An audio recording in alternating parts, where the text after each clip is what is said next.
In this video, I will be going over some useful NumPy array attributes. So first thing we're going to do as usual is import NumPy as NP. We're going to use np.randomSeed 0 to allow us to reproduce this code. Using the seed function allows you reproducibility. And then what we're going to do is we're going to make x1 np.random.randent. We're going to go up to the value 10 and it's going to be size equals 6. It's going to be a one-dimensional array. So we're going to run that because we're going to create a 1D array, a 2D array, and a 3D array. And then what we're going to do is we're going to see how many dimensions. We're going to use x3.ndim, which gives you the number of dimensions. We run that, you get 3 dimensions, obviously, because you have 3 by 4 by 5.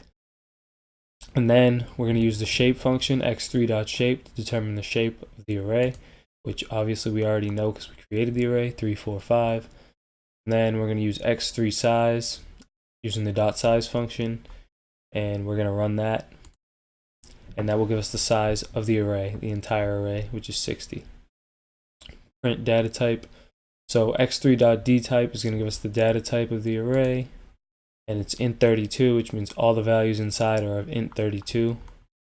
And next we're going to use item size. So x3.itemSize is going to give you the size of each element in the array in bytes. So each element in the array is 4 bytes, and then n bytes, x3.n bytes, gives you the total number of bytes. Since we have 4 bytes per element, 60 elements, you would expect it to be 4 times 60, which is 240 total bytes.